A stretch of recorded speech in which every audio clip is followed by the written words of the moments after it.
So we saw you in February, but it was the first time for a while. Yeah. Just fill us in as to what's been going on the last couple of years with you.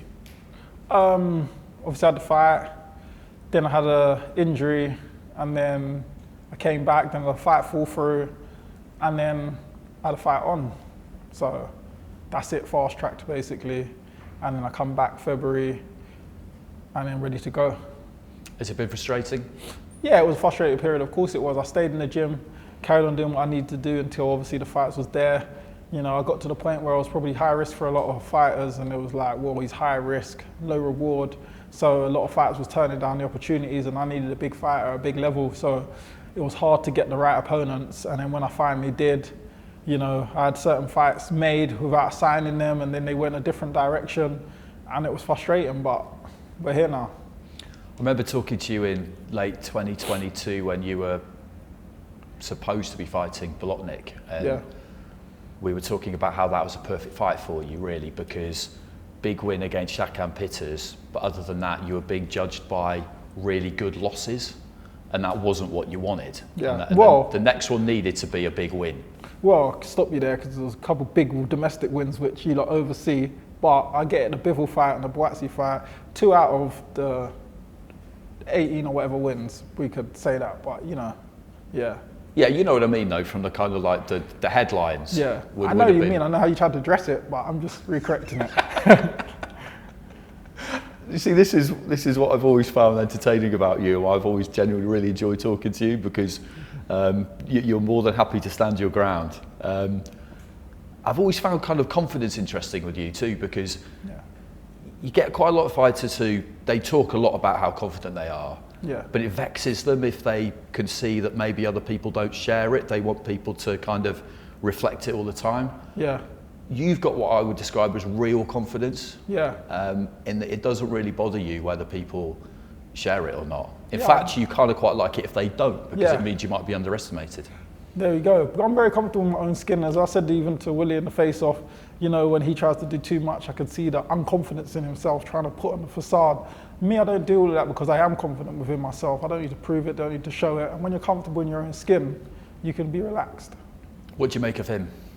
As I said, he's tries to do too much to compensate his unconfidence. Do you feel like, again, this is kind of a step too far, too soon for him? Yeah, of course. Nothing about too soon, because I don't think I think any time I would beat him, but yeah, I think it's not the right fight for him. And in terms of career ambitions, there's still a lot left for you, a lot left that you want to do. Do you feel like there's more than enough gas in the tank still?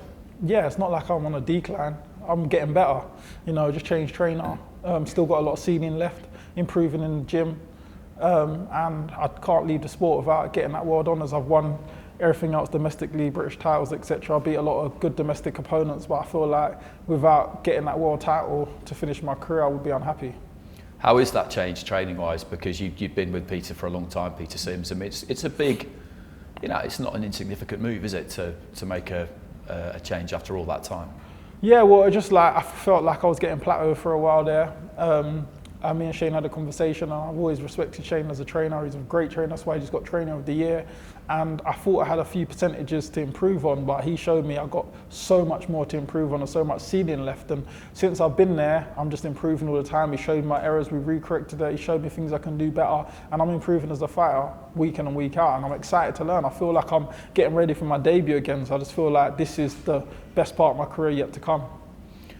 So win against Willy Hutchinson, and then you feel like you can prove that you're the number one in what is a thriving scene in the UK. Boatsi, Yard, Aziz, Whittaker's early, but people are talking about him. Mm-hmm.